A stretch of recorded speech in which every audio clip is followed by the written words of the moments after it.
दिया। महाभारत के पात्रों में द्रौपदी जैसी नारी होना बड़ा मुश्किल। द्रौपदी को साक्षात दया कहा। द्रौपदी का जितना अपमान हुआ शायद आज के युग में कोई नारी सहन कर लेती, लगता नहीं है। भरे दरबार में जिसके केस पकड़कर और उसको घसीट करके लाया गया हो और भरे दरबार में जिस नारी को वैश्या कह करके बोला हो, अब आप विचार करें उस नारी के ऊपर क्या बीती होगी। उसका इतना बड़ा अपमान हुआ। द्रौपदी दया है और मैं कहूंगा संसार के युद्ध में वही लोग विजयी होंगे जिनके पास में 5 चीजें होंगी। इन 5 को अपने आप से अलग मत करना। अर्जुन को विजय इस युद्ध में मिली तो अर्जुन के पास 5 चीजें, और यह भागवत का सार है। आप जितने भी मुझे सुन पा रहे हैं, चाहे स्थानीय परिसर में बैठकर पंडाल में और चाहे आप टीवी के माध्यम से आप सुन रहे हैं, मेरे और आप सबके पास माइक खोलिए भाई, ये 5 का होना बहुत ज्यादा जरूरी है। वो 5 क्या है? नंबर 1 धर्म, नंबर 2 आत्मबल, नंबर 3 पवित्र मन, नंबर 3 उदार मन, नंबर 4 पवित्र बुद्धि और नंबर 5 दया। ये 5 जिसके पास होंगे संसार उसको पराजित कर ही नहीं सकता। सबसे पहले धर्म होना चाहिए। धर्म अर्जुन के पास में युधिष्ठिर क्या है? युधिष्ठिर धर्म है। युधिष्ठिर क्या है? यदि अर्जुन के पास युधिष्ठिर न होते तो ऐसे युद्ध को जीतने की कल्पना भी नहीं की जा सकती, क्योंकि जिंदगी में धर्म का होना बहुत ज्यादा जरूरी है। धर्मो रक्षित रक्षिता राधे, हम धर्म की रक्षा करेंगे तभी तो वो धर्म हमारी रक्षा करता है। जो धर्म की गद्दी पर बैठे होंगे, अरे भैया दुनिया की तो बात छोड़िए, उसको परमात्मा भी नहीं उसको मार सकता। इसलिए अपनी धर्म की गद्दी को संभाल के रखिए। मैं बहनों माताओं के बीच में भी बोलूंगा, पुरुषों के बीच में भी निवेदन कर रहा हूं, हमारे जीवन में धर्म से बढ़कर के कुछ भी नहीं है। हर स्त्री पुरुष को, बच्चों को, बड़ों को, बूढ़ों को अपना धर्म पहचानना चाहिए। धर्म क्या है? जिसे धारण किया जा सकता है वही धर्म है। जिसमें हिंसा नहीं है वही धर्म है। जिसमें जीने में जिसमें सकून मिलता है वही धर्म है, और जिसमें धैर्य है वही धर्म है। आप इधर देखिए, जो धर्म की गद्दी पर बैठा होगा उसे ईश्वर भी नहीं मार सकता, और जो धर्म की गद्दी से नीचे उतर के आ गया है उसे भगवान भी नहीं बचा सकता। ऐसी एक कथा आती है, जिस समय अर्जुन और युधिष्ठिर का घमासान, जिस समय अर्जुन और कर्ण का घमासान युद्ध हो रहा था, आज अर्जुन ने ऐसे ऐसे तीखे तीखे बाण मारे जिसमें कर्ण घायल हो गया। एक बाण मारा कर्ण को निहत्था कर दिया गया। फिर एक बाण मारा कि कर्ण के रथ के पहिए जमीन में जाकर के धंस गए, और उस समय कर्ण रथ से नीचे उतर के आया और वो अपने रथ के पहियों को नीचे से जो गड़ गए थे उनको उखाड़ने लगा। तब भगवान श्री कृष्ण ने कहा, अर्जुन मार इसको, आज के युद्ध से जिंदा ना निकल जाए, मार इसको। तब उस समय कर्ण ने कहा, कृष्ण मैंने सुना है कि आप धर्मावतार है, ये तुम्हारा काय का धर्म है, एक नियत्ते के ऊपर आप बाण चलवाने की बात करते हो। मैं नियत्ता खड़ा हूं और मैं रथ से नीचे खड़ा हूं और आपको लाज नहीं लगती? आप मेरे ऊपर आप बाण चलवाने की बात कर रहे हैं। कृष्ण ये तुम्हारा कहां का धर्म है? तो कृष्ण ने क्या कहा? कृष्ण ने कहा, ये धर्म, ये अपराधी, ये कर्ण, आज तुझे धर्म याद आता है? उस समय तुझे धर्म याद नहीं था क्या? जिस समय तुम 7 कायरों ने एक वीर अभिमन्यु के ऊपर प्रहार किया, क्या उस समय तुझे धर्म याद नहीं था? क्या उस समय तुझे धर्म याद नहीं था? जिस समय भीम को जहर के लड्डू खिलाकर उसको नदी में बहा दिया गया, क्या उस समय तुझे धर्म याद नहीं था? अर्जुन, क्या उस समय तुझे धर्म याद नहीं था? उस जुआ घर में द्रौपदी को वैश्या कहने वाले एक कर्ण तो ही था। क्या उस समय तुझे धर्म याद नहीं था? अर्जुन मार इसको। डर मत जाना, पात्र जैसे बोलेगा मुझे वैसे ही तो बोलना पड़ेगा। हाँ, कृष्ण जोर से बोले और हमारी पोजीशन बन जाए जाड़े के करेले जैसी, तो फिर कैसे काम चले? अर्जुन ने कहा, भगवान अपराध लगेगा ये रथ से नीचे है। तब कृष्ण ने बड़ी सुंदर बात कही। कृष्ण कहते हैं, अर्जुन इस कर्ण को तू तब तक ही मार सकता है जब तक ये रथ से नीचे खड़ा है। यदि अपने रथ में बैठ गया तो तेरी तो ताकत क्या है, कर्ण को मैं भी नहीं मार सकता। अर्जुन ने कहा ऐसा क्यों? तब भगवान श्री कृष्ण कहते हैं इसके जो रथ की जो गद्दी है वो धर्म की गद्दी है, और मैं दुनिया के लोगों को बताना चाहता हूं, कृष्ण कहते हैं जो कर्ण की तरह धर्म की गद्दी से उतर के नीचे आ जाते हैं दुनिया में वो मारे जाते हैं, और जिन लोगों ने अपने धर्म की गद्दी को संभाल के रखा है उसको तो कभी कृष्ण भी नहीं मार सकता। इस कथा के माध्यम से मैं निवेदन करूंगा, प्राण जाए चले जाने देना, लेकिन अपने धर्म को मत जाने देना। धर्म यह है हम अपने देवों को न भूलें, धर्म यह है कि हम अपने माता पिता को न भूलें, धर्म यह है कि हम अपनी संस्कृति को न भूलें। यही तो धर्म है, यही युधिष्ठिर है। जिनके पास ये युधिष्ठिर होगा उनका दुर्योधन परास्त हो गया होगा हमेशा हमेशा के लिए। ऐसी इस अद्भुत कथा का वर्णन किया गया है। और तत्पश्चात पांडवों के स्वर्गारोहण की कथा आंख में आंसू भर देती है। उसके तत्पश्चात श्री परीक्षित के जन्म की कथा हुई है। परीक्षित 66 वर्ष तक इस धरती पर रहे। परीक्षित बड़ा अद्भुत महापुरुष है। इसके पूर्व में उत्तरा के गर्भ में पड़ने वाले बच्चे के ऊपर प्रहार अश्वत्थामा ने किया। अश्वत्थामा को बांध लिया गया था, डेरों में लाया गया था। तब इसने संकल्प किया था कि मैं पांडवों के वंश में रहने नहीं दूंगा किसी को। उत्तरा के गर्भ में बच्चा पल रहा था, अभिमन्यु का बेटा, इसने बाण का प्रहार कर दिया। उत्तरा रोई और कहने लगी पाए पाए महायोगिन देव देव जगत के देव, हे जगत के देवता मैं तेरी शरण में हूं, प्रभु मेरी रक्षा कीजिए। और भगवान उसके गर्भ में प्रवेश कर गए, मरे हुए बच्चे को जिंदा कर दिया। बाहर भगवान चल के आए, उत्तरा को भगवान ने आशीर्वाद दिया और कहा बेटी आने वाले कलयुग में साक्षात भगवती दुर्गा के रूप में तेरी पूजा होगी। और वही अभिमन्यु की पत्नी माता उत्तरा इस कलयुग में हरियाणा में हिसार के पास में जिसका विवाह हुआ और राजस्थान में जिसका जन्म हुआ, और जालान परिवार में, अग्रवालों में ही है जालान, और उस परिवार में उसका विवाह हुआ। पहले उसका नाम, जन्म का नाम नारायणी था, और वर्तमान समय में उसको रानी दादी सती मां के नाम से जानते हैं। अभी भादों की अमावस्या को मां की तिथि निकली है, और आज धरती पर प्रत्यक्ष रूप से मां जगदम्बा के रूप में झुंझुनू के दिव्य मंदिर में माता रानी दादी रानी सती मां पूज रही है।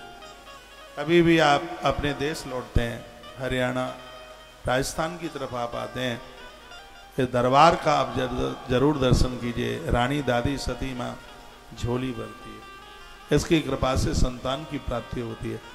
मैंने तो बहुत जिक्र माँ के प्रति किया है, माँ के प्रति मेरी बहुत श्रद्धा है। मैंने माँ को कथा सुनाई है, मेरी बहुत श्रद्धा है माँ के प्रति।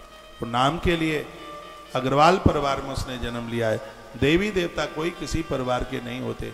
राम यदि जाति के होते तो उनका नाम रामचंद्र नहीं, उनका नाम रामचंद्र शर्मा होता। नहीं, परशुराम जी का नाम परशुराम शर्मा और राम जी का नाम राम सिंह होता। वो क्षत्रिय घर में हुए थे। तो ये देवी देवता हैं, वो तो जाति बरादरी से बहुत ऊपर है। लेकिन फिर भी आप लोग बड़े भाग्यशाली हैं, क्योंकि दादी माँ रानी सती माँ अग्रवालों के घर में आकर के वो पैदा हुई, प्रकट उनकी कथा भगवान ने उन्हें आशीर्वाद दिया। तत्पश्चात पिता में भीष्म का अंतिम संस्कार हुआ है, और वह देव अपने आत्म तत्व को प्राप्त हुए। उसके तत्पश्चात परीक्षित महाराज के जन्म की जो कथा है वह बड़ी विलक्षण है। गद्दी का मालिक राज तिलक परीक्षित के माथे पर किया। पांडव स्वर्गारोहण के लिए चले गए। बद्रीनाथ क्षेत्र में उन्होंने अपने आप को समाहित कर दिया। इधर परीक्षित ने पूरे देश की प्रदक्षिणा परिक्रमा की, अपने पूर्वजों के पुरखों के बारे में सुना, तो उन्हें बड़ा आनंद हो रहा था। कभी आप भी अपने पुरखों के बारे में सुना करें। आपके दादा, आपके बड़दादा, आपके परदादा, उनके बारे में, उनकी जीवनी, उनका इतिहास आप जरूर सुनिएगा। आप कहाँ के हैं? बहुतों को तो पता ही नहीं होता कि हमारे पुरखे कहाँ के हैं, क्योंकि आप बताते नहीं हैं। बच्चों को बताइए, बच्चों को गोत्र बताइए, अपनी जन्मभूमि बताइए, जहाँ पुरखों का जन्म हुआ है। वो जननी जन्मभूमि शाह स्वर्गादपि गरीयसी, वो स्थान स्वर्ग से भी बढ़ करके। और वर्ष में एक आध बार उस स्थान का दर्शन जरूर कीजिएगा जहाँ अनादि काल में, जहाँ आपके पूर्वजों की सत्ता जहाँ आज भी वहाँ गड़ी है। और मैंने बहुत बार निवेदन किया है, कितने भी पैसे का अभाव हो जाए, जो हमारे पूर्वजों के द्वारा तुम्हें मकान मिला है, पूर्वजों के द्वारा कोई जो चीज़ मिली है वो विक्रय के लिए नहीं है, वो तो हमेशा हमेशा के लिए जीवंत होनी चाहिए। और मैं आपकी झूठी बड़ाई नहीं कर रहा हूँ, आप लोगों में ये एक बड़ी विशेषता है। अपने गांव में, अपने शहर में, एक छोटे से कस्बे में आप उस मकान को छोड़ के आ गए हैं, अपनी जमीन जायदाद छोड़ करके आ गए हैं। और याद रखना, वहाँ के कुलदेव कुलदेवियाँ आपके उत्कर्ष में लगी हुई हैं। कभी बच्चों के बाल उतरवाने हैं, कभी बच्चों की शादी का समय आता है, तो अपने देश जरूर जाइए। जहाँ आप रह रहे हैं तो परदेश है, जहाँ आप रह रहे हैं ये तो परदेश है, देश तो हर सोला है। कैथल के पास में, मैंने बहुत कहा, मैं कैथल के पास चीका जाता हूँ, मैंने बहुत भ्रमण किया है, मैंने हरियाणा में बहुत कथाएं करी। अभी मैं कुछ महीनों पहले उसी इलाके में था, यमुनानगर की तरफ था। कैथल से मैं चीका पहुँचता हूँ, वहाँ से पंजाब का बॉर्डर लग जाता है, मैं पटियाला के लिए वहाँ से निकल जाता हूँ। वहाँ से तो साल में एक आध बार आप आते जाते रहिए। कोई नहीं है वहाँ परिवार का तो क्या फर्क पड़ता है, वहाँ की माटी है, वहाँ की भूमि है। कृष्ण वृंदावन छोड़ के द्वारका चले गए, फिर भी भगवान जब तक धरा पर रहे तब तक वो वृंदावन आते रहे। चलो ठीक है, युवा बच्चे ना जा पाए, जो घर की जिम्मेवारियों से जो पूरे हो गए हैं दादा लोग, वो तो जा ही सकते। एक बार जयकरा लगाइए, बोलो भक्त वत्सल भगवान की, श्री हनुमान जी महाराज की जय हो।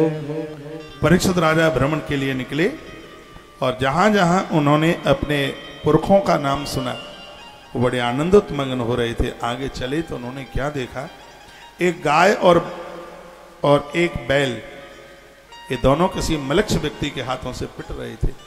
परीक्षित राजा की आंख में आंसू आ गए और शीघ्र ही वहां पहुंचे और वह पूछने लगे, कौन हो तुम? धर्मा पदई केन सुरक्षण छावाम उपलब्ध गाम। जो कि वृषभ है वो एक पाम के ऊपर खड़ा हुआ था और वहीं परीक्षित राजा पहुंचे और उन्होंने वहां पूछा कि आप कौन हैं, अपना परिचय बताइए। तो उन्होंने रो रो करके कह दिया, राजन मैं धर्म हूं और ये धरती है। जब से आपके पुरखे गए हैं तब से कलयुग हमें बहुत परेशान कर रहा है। राजन रक्ष माम पाए माम। राजा ने कलयुग को मारने के लिए अपना धनुष बाण उठाया, उसी समय कलयुग राजा परीक्षित के चरणों में गिर पड़ा और कहने लगा, राजन मारिए मत, हमें रहने के लिए जगह दे दीजिए। एक कथा ठीक से सुन लीजिए। परीक्षित राजा को लगा कि सड़ में जो आया हुआ है उसको मारेंगे तो अपराध लगेगा, इसलिए उसको 4 जगह दे दी। कलयुग को कहा, इन 4 जगह पर तू रहना। कौन कौन सी 4 जगह? धूतम पानम श्रिया सूना यत्र अधर्म चतुर्वेदा। सबसे पहले कहा जहां जुआ होता है उस जगह पर तेरा वास हो, जहां लोग जुआ खेले वहां तेरा स्थान हो। धूतम पानम, जहां लोग नशा करें। मैं बहुत आग्रह पूर्वक निवेदन करूंगा, इस गलती से हमेशा बचने की कोशिश करना। पद्म पुराण में वर्णन है कि जिसके घर में लोग शराब पीते हैं उनके पुरखे खून के आंसुओं से रो। ये दुर्गुण नहीं, ये पाप नहीं, सिरादे ये पाप नहीं, ये पाप का बाप है। ये गलती मत कर बैठना बिल्कुल भी। यदि गलती हुई है तो आज कसम खाना, सौगंध खाना और कहना अब खाई सो खाई, आगे के लिए राम दुआई। धन कमाने के बहुत साधन है, शेयर बाजारी मत करना, सट्टे बाजारी मत करना। सट्टा लगाने वाले लोग फांसी लगा करके मरे, सल्फास खा करके मरे और वो रेल के सामने कट करके खत्म हो गए हैं।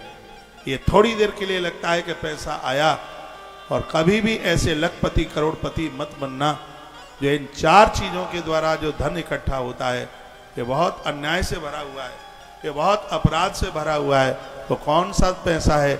जुआ खेल करके जो पैसा इकट्ठा किया गया है ये बर्बाद कर देगा, ये खत्म कर देगा। जो नशा बेचकर या नशा करके जो धन इकट्ठा हुआ है वो भी खत्म कर देगा। हिंसा करके कभी भी मुर्गी फार्म हाउस जैसी कल्पना भी मत करना। जीवों की हत्या करने के बाद जो पैसा आया है ऐसा पैसा फेफड़े फाड़ करके निकल जाएगा। रिश्वत लेकर के जो पैसा आया है ये खत्म कर देगा, फेफड़ों में पानी भर देगा, फेफड़ा फाड़ देगा, बॉडी में खून का बदलाव होगा, बदलना पड़ेगा हर महीने में। पैसा आया है ये बड़ी बात नहीं, पैसा आया कैसे है ये बहुत बड़ी बात है। इस बात के ऊपर चिंतन होना चाहिए, इस बात के ऊपर सोच होनी चाहिए। यहाँ व्यापारी वर्ग बैठा है, दो बातें आपके बीच में मैं महाभारत से बोलूंगा जो मैंने तुलाधार वैश्य की जीवनी में पढ़ा है। तुलाधार वैश्य भी बढ़िया ही थे, वो काशी के बाजार में उनकी दुकान थी। वो विश्वनाथ जी के मंदिर में रोज नहीं जा पाते थे, लेकिन बाबा विश्वनाथ उनकी देहली पर उन्हें दर्शन देने के लिए जरूर आते थे। मैं उस तुलाधार वैश्य की बात कर रहा हूं जिसने जिक्र किया था कि भगवान विश्वनाथ मुझे दर्शन देने के लिए इसलिए आते हैं क्योंकि मैंने अपने तराजू से कभी तौल करके कम नहीं दिया। आपने भाव में 1 रुपया ज्यादा ले लेना, एक तो तराजू से तौल करके कम मत देना, और एक वस्तु में कभी भी मिलावट मत करना, तो तुम्हारा कर्म तुम्हारी पूरा पूजा बन जाएगा, तुम्हारा कर्म तुम्हारी आराधना बन जाएगा। ये गलती मत कर बैठना। यदि आप दुकानदार हैं तो 1 इंच कपड़ा आपका एक्स्ट्रा चला जाए, लेकिन 1 इंच कम न रहे उसमें। जो आप मीटर से आप तौल करके देते हैं या लीटर से आप नाप करके, या आप मीटर से नाप कर या लीटर से आप तौल करके देते हैं, थोड़ा ज्यादा चला जाए चिंता की बात नहीं है, कम नहीं होना चाहिए, वस्तु में मिलावट ना हो, और इस बात का बड़ा ध्यान रखा जाए। पैसा आया है बड़ी बात नहीं है, पैसा आया कैसे है ये बहुत बड़ी बात है। व्यापार ऐसा करना जिसमें समाज में आप गर्दन उठा करके चल सके। दुकान पर आप जाते हैं, ये कोशिश करना नीचे दुकान ऊपर मकान ना हो। इसलिए ना हो क्योंकि जिनके यहाँ नीचे दुकान ऊपर मकान है, ऐसे लोग ज्यादातर ऐसे अपने घर में बच्चों के पास ही बैठे रहते हैं और ग्राहक बार आकर के इंतजार ही करता रहता है। एक बात मैं और निवेदन करूंगा, जैसे रात्रि को नारी घर के बाहर सुरक्षित नहीं है और दिन में ये पहलवान ये पुरुष लोग घर में सुरक्षित नहीं है, जैसे ही 9 बजे इनको पराठा खिलाओ, इनको नाश्ता कराओ और इनको घर से बाहर करो और कहो कि दिन कमाने के लिए है, ये दिन में घर में सुरक्षित नहीं है। जैसे नारी रात्रि में बाहर सुरक्षित नहीं है, तो आप पुरुष लोग दिन में घर में सुरक्षित नहीं है। और भैया काम करने से नहीं कोई थकता है, आदमी तब थकता है जब वो कुछ करता नहीं है, नहीं तो आदमी का जज्बा कभी बूढ़ा नहीं होना चाहिए। आप मंदिर क्यों जाते हैं? आप मंदिर इसलिए जाते हैं कि आप भगवान से पैसा मांगते हैं, और प्राय मंदिर में लोग विमान कोई नहीं मांगता, सब लोग भगवान से पैसा मांगते हैं। हे प्रभु ये भी कर दो, एक दुकान एक दूसरी कर दो, 4 बेटे हो गए सबके लिए एक एक दुकान कर दो। अब मैं तो आपके बीच में रहता हूँ इसलिए आपकी भाषा मेरी समझ में आ गई है। आप मंदिर में जाते हैं, खाटू श्याम पैदल यात्रा करते हैं, भगवान से पैसा मांगते हैं। और मैं ये आपको कह रहा हूँ, भगवान के मंदिर में जाते हैं, भगवान आपको पैसा देता है, तो आप अपना व्यापार करते हैं, आपका व्यापार भी आपको पैसा ही देता है। तो घर से कभी लड़के बन जाइए, घर से कभी झगड़ के बन जाइए। आप अपनी दुकान पर या ऑफिस में जा रहे हैं तो ऐसे जाइए जैसे 4 धाम की यात्रा करने के लिए निकल पड़े हैं। लड़ाई नहीं, झगड़ा नहीं, शकुन देखिए, जीवन जीने की एक कला देखिए, आपको काम करने में कितना आनंद आएगा, ग्राहक आपसे कितना प्रसन्न होगा। कभी ये जलन ना हो कि उसके यहाँ पर कोई ग्राहक नहीं, ग्राहक सगरे मेरे यहाँ आए। और प्राय अपनी दुकान नहीं चलती तब कष्ट नहीं होता, बगल वाले के यहाँ भीड़ होती है तो भारी कष्ट होता है। परमात्मा को प्रार्थना कीजिए कि बगल वाले के यहाँ लोग जा रहे हैं, मुझे कोई दिक्कत नहीं है, प्रभु बस अब इतनी कृपा कर दे कि इसके यहाँ इतनी भीड़ हो जाए कि ये न संभाल पाए तो वो लोग लौट लौट करके फिर मेरे यहाँ आए। ऐसी संतुष्टि रखिए। ये सगरी बातें हमारे ग्रंथ में है। और आप जल करके पैसा कमाएं ये मुश्किल है, ये बिल्कुल भी संभव नहीं है। धूतम, इसमें वर्णन किया गया है, कलयुग कहाँ है? जुआ। पैसा आया है बड़ी बात नहीं, आया कैसे है ये बहुत बड़ी बात है। जुआ खेल के धन इकट्ठा ना करें, जीव हिंसा करके धन इकट्ठा ना करें, ऐसा व्यापार ना करें। तो मैं तुम्हारी ससुराल में कोई पूछे आपका कारोबार क्या है, तो आप ये कहोगे कि हमने मुर्गी फार्म हाउस बना रखा है, ये कहेंगे आपके हम अंडे के विक्रेता है। अरे उस समय तो छाती आपकी चौड़ी हो जाए, आपके हम कारोबारी है, हम पाइप बनाते हैं, हम स्विच बनाते हैं, अरे भैया हम मक्खन बनाते हैं, हम घी बनाते हैं, हमारी किराने की दुकान है, और बढ़िया वाला चावल हम बेचते हैं, बढ़िया वाला आटा हम लोगों को देते हैं, एक नंबर वाला घी हम लोगों को खिलाते हैं, देते हैं। अरे उसमें तो आपकी शान भी है बताने में। क्या आप ये कहेंगे हम शेयर बाजारी करते हैं? क्या आप ये कहेंगे कि हम जुआरियों को पैसा देते हैं? क्या आप ये कहेंगे?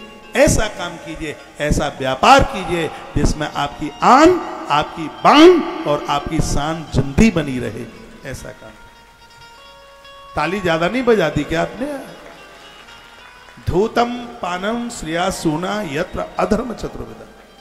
राजा परीक्षित ने 4 जगह पर कली को स्थान दे दिया। पहला नंबर जुआ, जहां जुआ खेले वहां तूर है। पानम, जहां लोग नशा करें, शराब पिए, वहां पर तूर है। तीसरा स्थान दिया हिंसा, जहां पर लोग कलह करें, झगड़ा करें, वहां तेरा वास हो। और चौथा स्थान दे दिया गया व्यभिचारिता, जहां पर लोग दुराचारी है। ऐसी स्त्री जो अपने पति को छोड़कर पराये पुरुष के साथ बैठी है, ऐसी स्त्री सालराम भगवान की पूजा करने की अधिकारी नहीं है। ऐसी स्त्री जो अपने पति को छोड़कर के पराये पुरुष के साथ जुड़ी है, वो हवन यज्ञ में बैठने की अधिकारी नहीं है। गरुड़ पुराण में तो लिखा है, उसके हाथों से किया गया श्राद्ध भी पितर लोग, पुरखे लोग कभी भी स्वीकार नहीं करते।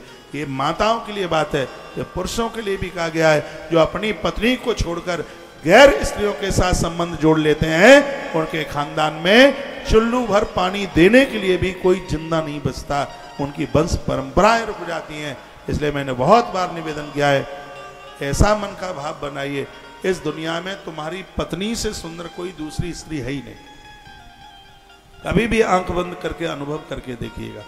7 भामर पढ़ के जो आई है वही कल्याण करेगी। हॉस्पिटल में बीमार होके चले जाते हैं तो ये आपकी चारपाई नहीं छोड़ती, और तो 10-10 मिनट मिल करके चले जाते हैं, भाई मिल के चला जाएगा, यहाँ तक मम्मी पापा भी मिल के चले जाएंगे। लेकिन ऐसी आपकी एक गृहिणी है, 7 भामर जिसके साथ पड़ी है, वो तुम्हारी चारपाई पकड़े बैठी हुई होती है, और वो उस समय अस्पताल छोड़ के नहीं जाती, आपके पास से छोड़ करके नहीं जाती। और ऐसी स्त्री ही उस परिवार का कल्याण करती है।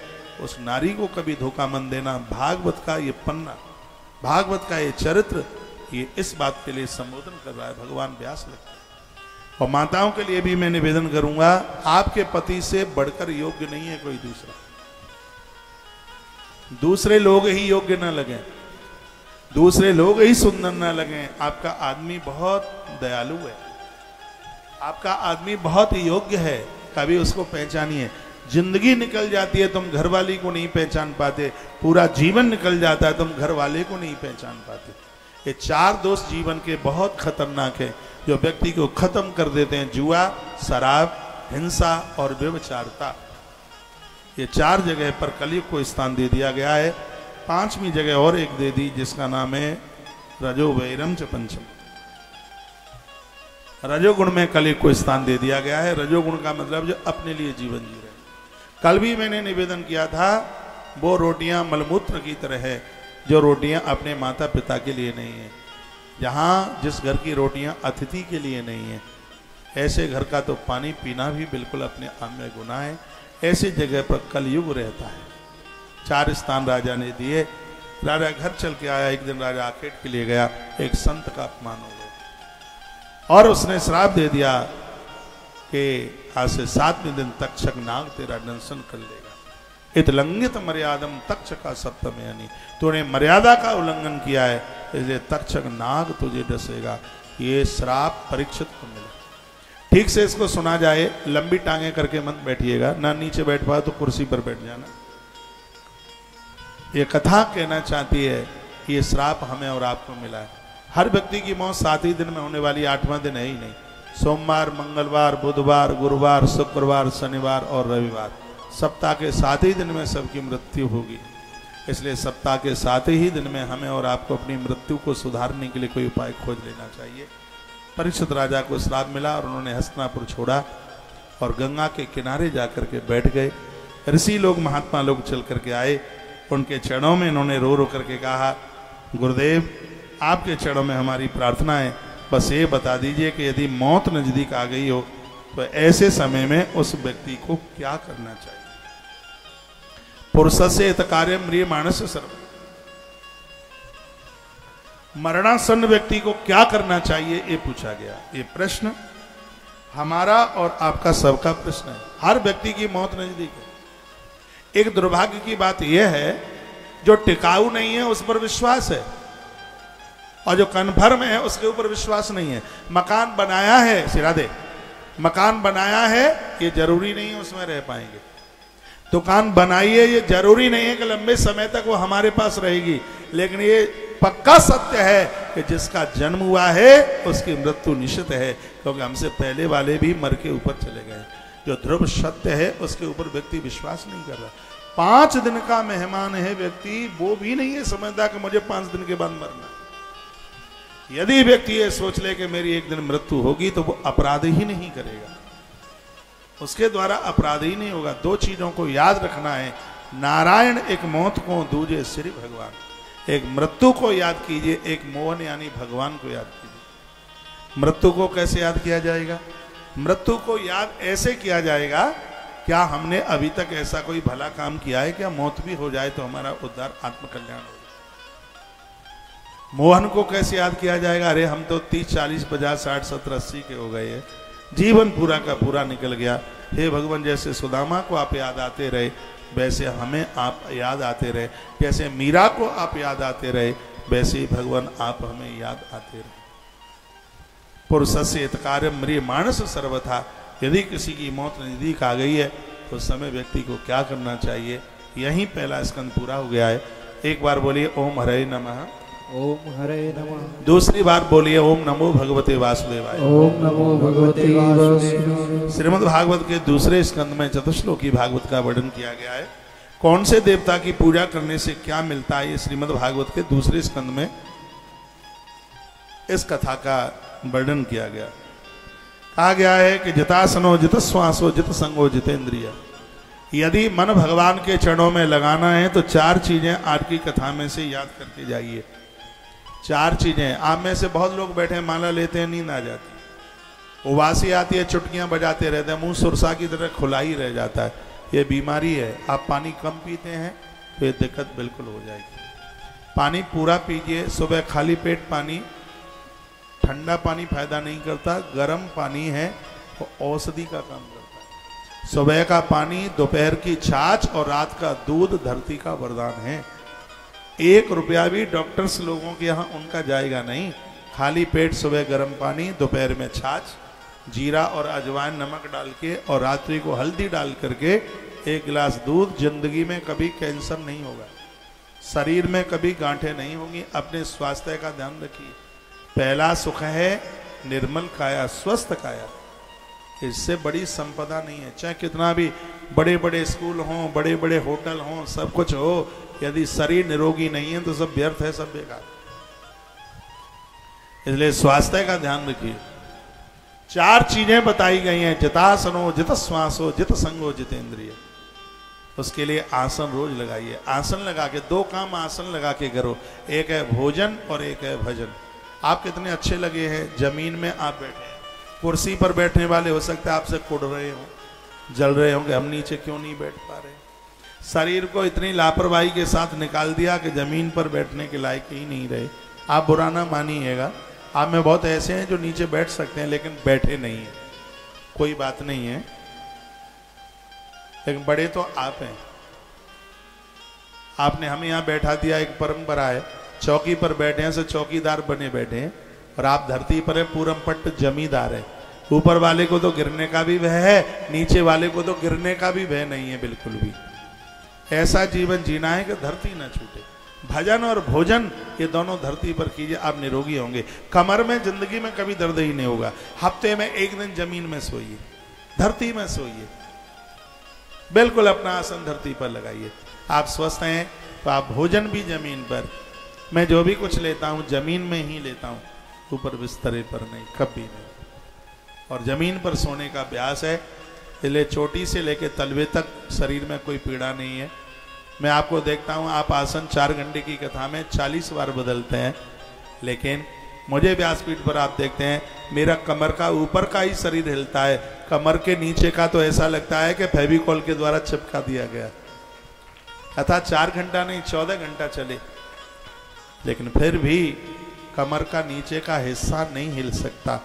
अभ्यास है आसन। जितासनो मन बस में हो जाएगा, आसन जीतिए। जित श्वासो प्राणायाम के द्वारा श्वासें जीतिए। भोगी लोगों की श्वासें खत्म हो जाती हैं। जो दिन में सोते हैं रात को जागते हैं उनकी श्वासें खत्म हो जाती हैं, उन्हें टीबी का रोग हो जाता है, उनके फेफड़े कमजोर हो जाते हैं।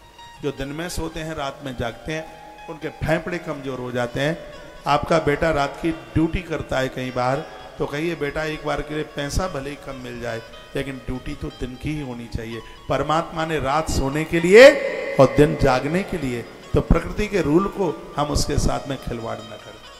जो 9 से 10 के बीच में सो जाते हैं उनका जीवन है डायमंड हीरा। 9 से 10 के बीच में आप सो गए तो आप अनमोल हीरा हैं, और 10 से 10:30 के बीच में आप सो गए हैं तो आप गोल्ड हैं, सोना है। 10 से 10:30 के बीच में तो आप सोना है। अब पसंद कीजिए आप क्या चाहते हैं। 10:30 से लेकर आप 11 बजे तक सो जाते हैं तो आपका जीवन पीतल है, 600 रुपया किलो की पीतल। 10:30 से 11 के बीच में आप सो जाते हैं तो आपकी लाइफ बस पीतल है। और आप 11 बजे के बाद सोते हैं तो आपका जिंदगी 60 रुपया किलो का लोहा बन गया है बस। और मैं तो कहूंगा कि अपने जीवन को डायमंड बनाइए, हीरा बनाइए अपनी जिंदगी को। अंडर 10 o'clock, बिफोर 10 o'clock, 10 बजे आप बिस्तरे पर पहुंच जाए। अपना जीवन देखिए। और सुबह भोर में 3:22 से लेके 3:42 तक का जो 20 मिनट का जो समय है वो ब्रह्म मुहूर्त का ईश्वर का दर्शन करा देगा। ये समय है सिर्फ 20 मिनट है 24 घंटे में। 3:22 से लेकर 3:42 तक का जो समय है वो बड़ा अद्भुत है अपने आप में। ईश्वर से डायरेक्ट बातें कराएगा। उस समय पेड़ आपसे बात करते हैं, उस समय हवा आपसे बात करती है, उस समय प्रकृति आपसे बात करती है, उस समय आकाश आपसे बात करता है। लेकिन ये समय रोज ऐसे ही निकल जाता है और उस समय की आपने परवाह नहीं की है, उस समय को आप समझ ही नहीं पाए। ब्रह्म मुहूर्त में जागने की ही बात अलग है। जिता सनो जित श्वासो। सुबह भोर में जागते हो तो खुले आकाश का दर्शन करो। उस घर में वास्तु दोष नहीं रहता जिसके आंगन में खड़े होकर के आकाश दिखाई देता है। और पहले घर ऐसे ही बनाए जाते थे, आंगन खाली होता था, आंगन में कोई दीवार नहीं होती थी। आंगन में खड़े होते तो अंबर आकाश दिखाई देता था, लेकिन वो सब अब नहीं रहा है। मत्स्य पुराण में लिखा है वर्णन, जिसके आंगन में तुलसी की पूजा होती है उसके पितर प्रसन्न हो जाते हैं, उसके घर में किसी भी प्रकार का कोई दोष नहीं रहता। चलो अब आंगन नहीं है तो छत पर चढ़ करके तो आप अंबर आकाश का दर्शन कर सकते हैं। आकाश नहीं है तो घर के बाहर निकल करके तो अंबर आकाश का दर्शन आप कर सकते हैं। इससे आपके स्वास्थ्य को लाभ मिलेगा। प्रातः की ओस यदि देह के ऊपर पड़ जाए उस व्यक्ति को कभी कुष्ठ रोग नहीं हो सकता, उसको कभी चर्म रोग की बीमारी नहीं हो सकती। प्रातः का जागना इतना आनंद देता है। मैं जहां रुका हूं सेवा कुंज में रुका हूं, इतना आनंद होता है। सुबह भोर में सब घूमता रहता हूं, पेड़ों से बातें करता रहता हूं, पेड़ों से लिपट लिपट करके बात करता हूं और कहता हूं भाई साहब तुम कैसे हो, पता नहीं पागल हो गया हूं क्या बात है, पर कपड़े तो नहीं फाड़ते। मैं पीपल को आज बोल रहा था, दादा पीपल कर दो कृपा हमारे ऊपर। मैं उन्हें बोल रहा था, मैं बोल रहा था दादा पीपल कर दो कृपा हमारे ऊपर, हमें आपकी आवश्यकता है। रोज पीपल का पत्ता ऐसे घिसो, अपने माथे पर लगाओ, कपोलों पे लगाओ, माथे में दर्द नहीं रहेगा कभी। ऐसा अग्नि पुराण में लिखा। ये तस्वीरें आप देख रहे हैं, यहीं की देख रहे हैं। जहाँ मैं आपका थैंक यू बोलता हूँ, धन्यवाद बोलता हूँ। आपने हमारी रुकने की व्यवस्था बहुत बढ़िया करी है। आपके 100 में से 100 नंबर है पूरे। इतना बढ़िया स्थान है जहाँ पर पीपल से बात होती है, जहाँ पर बबूल से बात होती है। बबूल तो बड़ा अद्भुत यार है। वो कहता है कि मेरी दांतुन कर, मैं बुढ़ापे में भी दांत नीचे टपकने नहीं दूंगा। नीम की पत्तियां रोज खाता हूं उधर। नीम की पत्तियां आपके बालों को नहीं गिरने देंगी। नीम की पत्तियां चांद को गंजी नहीं होने देंगी। नीम की पत्तियां ये वैक्सीन लगने के तत्पश्चात बाल बहुत टूट रहे हैं लोगों के, बाल झड़ रहे हैं। ये 5-4 पत्तियां नीम की आप खाते रहे, ऊपर गुनगुना पानी पीते रहे। गर्भाकालीन नारी नीम की पत्तियां ना ले, नहीं तो गर्भ स्राव की स्थिति हो सकती है। नीम की पत्ती स्वास्थ्य के लिए बहुत फायदेमंद है, चर्म रोग खत्म करती है, बालों को टूटने से बचा लेती है नीम की पत्ती। तो पेड़ों से आप प्रीति कीजिए, उनसे स्नेह कीजिए, इनको मारिए मत, इनको काटिए मत, इनसे मिलिए, इनसे मिलिए। एक बार मुझे बुखार आ गया और कई दिन हो गए थे, वैसे भगवान की कृपा से आता नहीं है, तब आ गया और वो कैसे भी जावे नहीं। एक महात्मा जी मुझे मिले और वो कहते हैं बुखार चला जाएगा, किसी पेड़ से लिपट करके बोल देना कि अब मुझसे बुखार सहन नहीं होता, तुम हमारे बुखार को ले लो। आश्रम से थोड़ा आगे श्यामकुटी के पास एक पेड़ था, पीपल का ही था। तो मैंने कहा कि अब बुखार हमसे सहन नहीं होता है, हमारे बुखार को तुम ले लो। आप विश्वास करें, पीपल देवता ने हमारा बुखार ले लिया और बिना दवाई के हाल ही बुखार चला गया, और पहले दवाई से भी नहीं जा रहा था। इन वृक्षों से प्रीति करें, आप प्रेम करें, इनको अपना माने। महाभारत के वन पर्व में लिखा है, हो सकता है कि पिंडदान करने के लिए परिवार के लोग वंशधर ना जाएं, लेकिन वन पर्व में लिखा है जिसने वृक्ष लगाए हैं वो अपने दाता का पिंडदान करने के लिए मनुष्य शरीर धारण करके वो पेड़ गया जी तक पहुंचते हैं। ऐसा पितामह भीष्म ने राजा युधिष्ठिर को ये बात कही। वृक्षों के प्रति सुबह घूमिए, टहलिए, इस पर्यावरण का आनंद लीजिए, इन्हें मारिए काटिए मत, इनको लगाइए, पेड़ लगाइए, वृक्ष लगाइए। आज अंधाधुंध पेड़ कट रहे हैं। आप तो बड़े बड़भागी हैं कि आप दिल्ली के जाम से बचे, आप दिल्ली के धुएं से बचे, आप बड़े भाग्यशाली हैं। मुझे यहाँ पर तो 70-75 के लोग अब 50 के नजर आते हैं। मैं जय किशन जी को मैं पूछ रहा था, मित्तल जी को, आज इन्होंने दीक्षा ली। मैंने इनको पूछा कि आपकी उम्र कितनी हो गई है। मैं वैसे पूछता नहीं हूँ, लेकिन मेरा मन नहीं माना और मैंने इनको पूछ लिया। तो ये मुझे कहते हैं कि मैं 70 प्लस का हो गया। मुझे लग रहा, अरे आप तो अभी 49 के लग रहे हैं देखने में। तो है यहाँ के वातावरण का असर है। हमारे यहाँ तो 70 में लोग दिल्ली के आसपास तीर कमान बन गए हैं, बिल्कुल बिल्कुल झुक गए हैं, बिल्कुल गिर गए हैं नीचे, उनसे नहीं चला जाता बिल्कुल भी। 70 की उम्र में वो तो बिल्कुल रिटायरमेंट हो गया है उनका। यहाँ के पर्यावरण का प्रभाव है, यहाँ की हवा का प्रभाव है। यहाँ की हवा में दूषणता नहीं है। हमारा वो संस्कार टीवी से वो भाई है, मैंने पूछा भैया बाल कैसे कम हो गए, तो वो बोलता है दिल्ली का पानी खतरनाक है, इसलिए दिल्ली के पानी में प्रदूषण है, इसलिए बाल चल जा रहे हैं, इसलिए बाल उड़ रहे हैं। लेकिन यहाँ देखा जाता है, ये मेरे सामने बच्चे बैठे हैं, इनके सिर पर कितने घने बाल हैं। यहाँ का वायुमंडल, यहाँ पेड़ है। मैं काशी से चला तो एक भी मुझे नहीं मिला कोई ऐसा एरिया 1 किलोमीटर का भी जिसमें जंगल ना हो, जिसमें वन ना हो। तो यहाँ पर यहाँ की रौनक यहाँ के वन स्थल से। नागपुर की कल्पना मत करना, मैंने पूरा देख लिया है।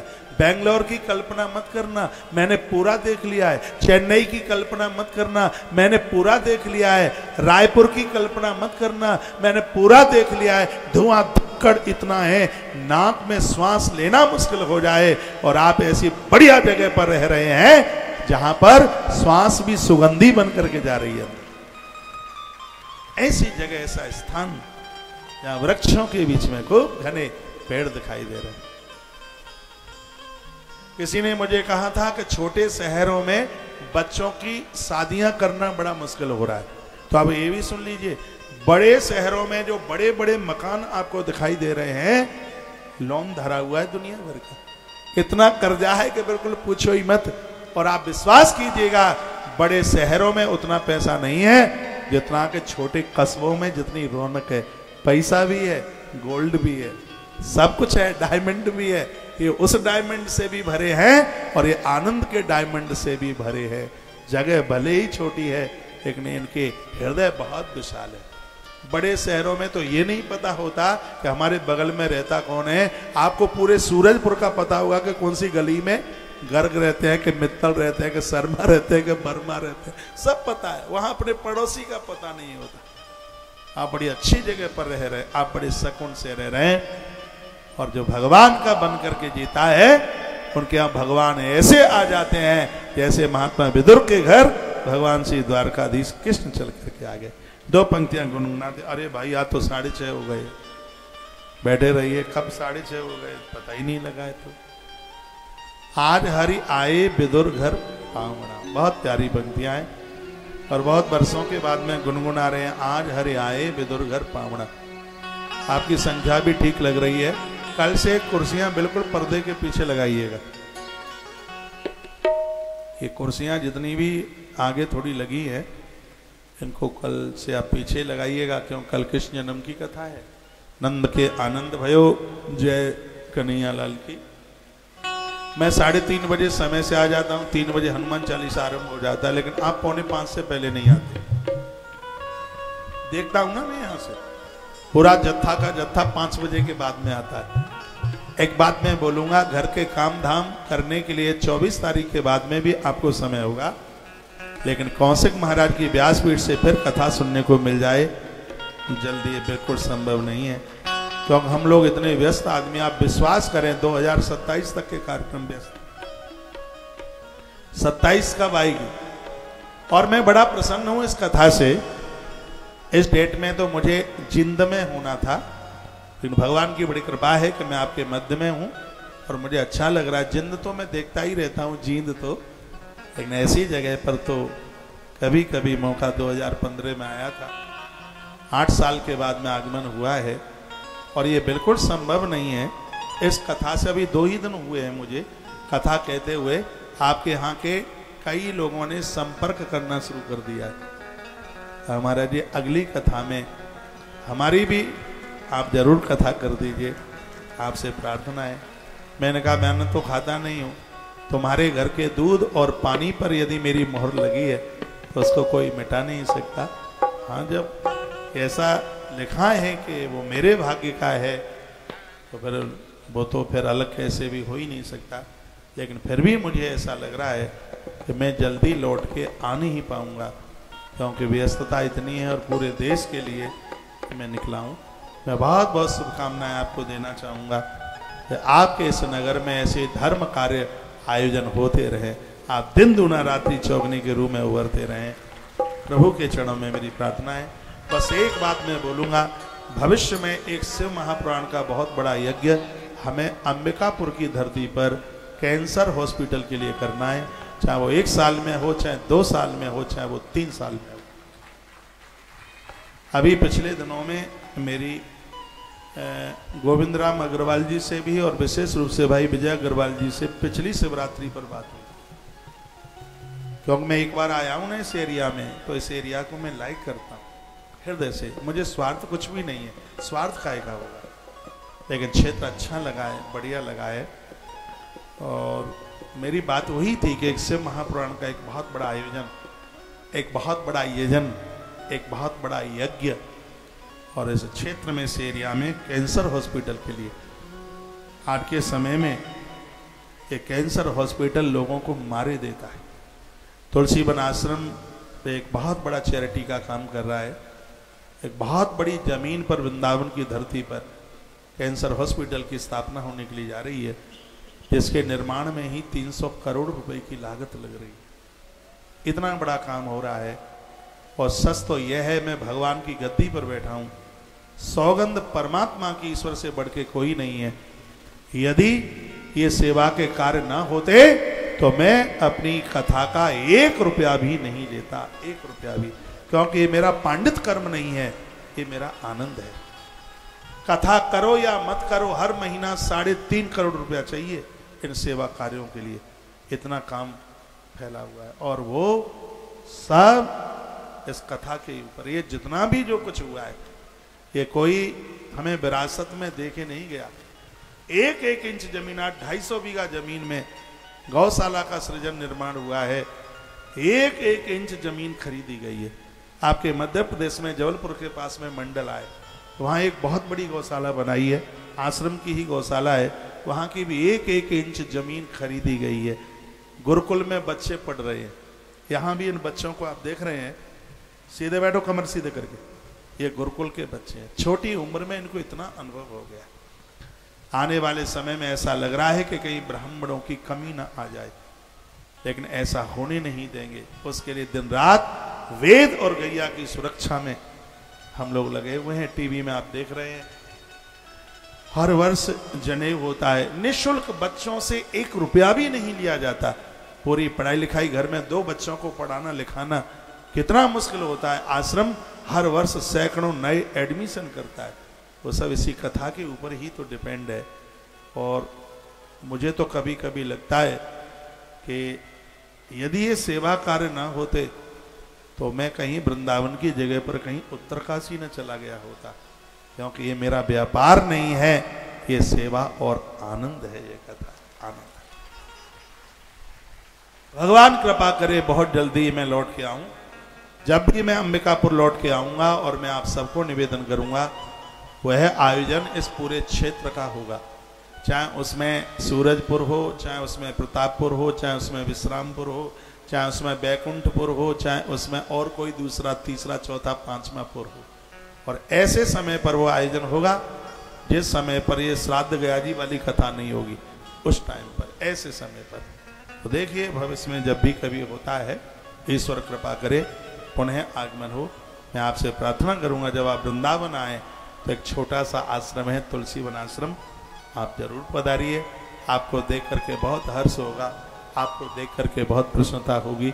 आइए कृष्ण विदुर के घर आए हैं आज, हरि आए विदुर घर। बहुत प्यारे दोनों हाथ जय हो।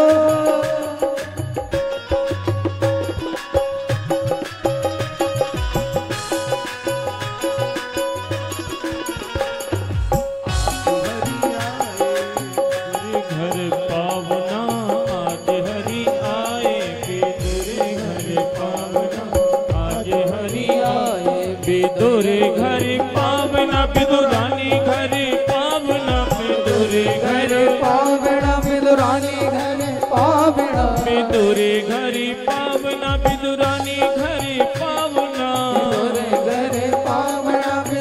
घरे पावना। आज हरि आए विदुरे घरे पावना, आज हरि आए विदुर घरे पावना। आज हरि आए विदुर घर पावना, आज हरि आए विदुर घरे पावना। आज हरि आए। जय हो।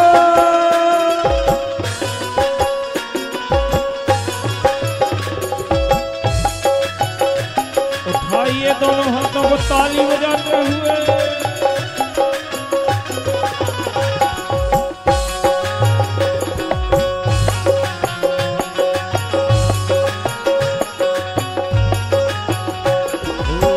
विदुर नहीं घर की विदुरानी, विदुर नहीं घर विदुरानी। आवत देखे सारंग पानी, आवत देखे सारंग पानी। आई उमंग में हर विदुरानी, आई उमंग में विदुरानी। भोजन महाभोजन हो, भोजन कहाँ जीवावना। आज हरि आए विदुर घर पावना, आज हरि आए विदुर घरे पावना। आज हरि आए विदुर घर पावना, विदुरानी घर पावना, घरे पावना विदुरानी घरे पावना। विदुर घर पावना, विदुरानी घर पावना। घरे पावना विदुरानी घरे पावना। आज हरि आए विदुर घर पावना, आज हरि आए विदुर घरे पावना। ऐसे नहीं, एक बार कहिए बांके बिहारी लाल की, भक्त वत्सल भगवान की। उठाइए दोनों हाथों को ताली बजाते हुए।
मुख और माई। हाँ बहुविधि हो बहुविधि, हाँ बहुविधि स्वाद बतावना।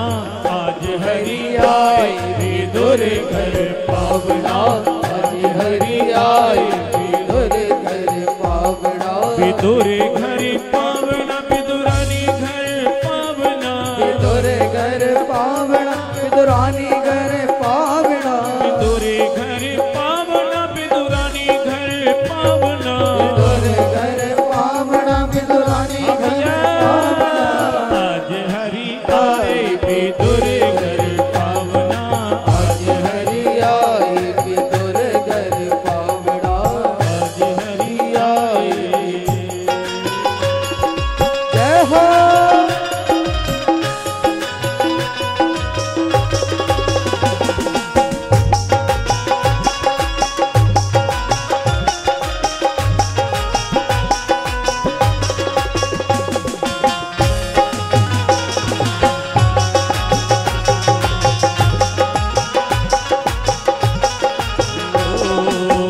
इतने माही विदुर घर आए, इतने माही विदुर घर आए।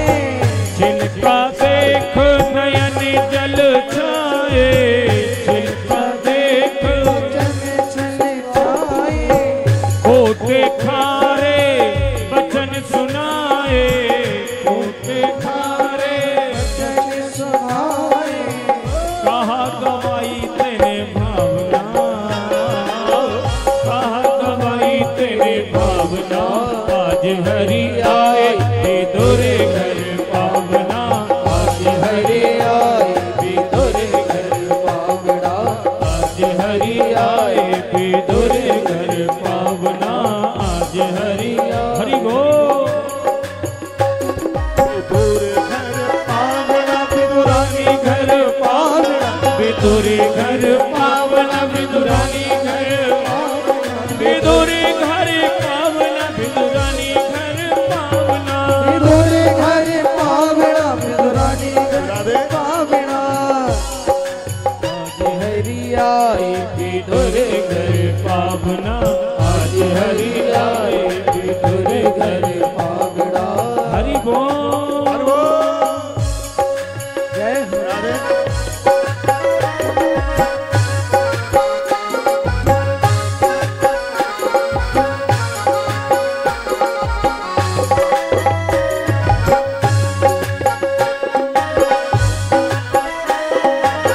एक बार दोनों हाथ।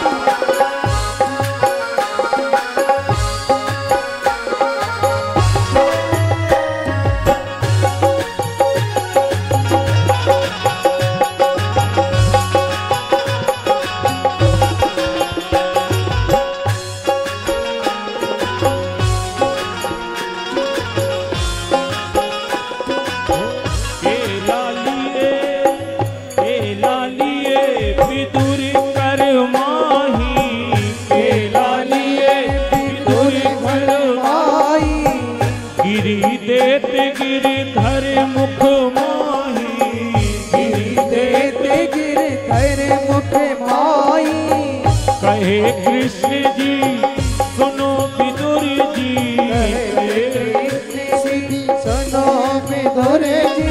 वो वह स्वाद नहीं आवना, वह स्वाद नहीं आवना। आज हरि आए विदुर घर पावना, आज हरि आए विदुर घर पावना। आज हरि आए विदुर घर पावना, विदुरानी घर पावना, घर पावना, विदुरानी घर पावना। विदुर घर पावना, विदुरानी घर पावना। घर पावना, विदुरानी घर पावना। आज हरि आए विदुर घर पावना, आज हरि आए विदुर घर पावना। आज हरि आए विदुर घर पावना, आज हरि आए। हरि बोल।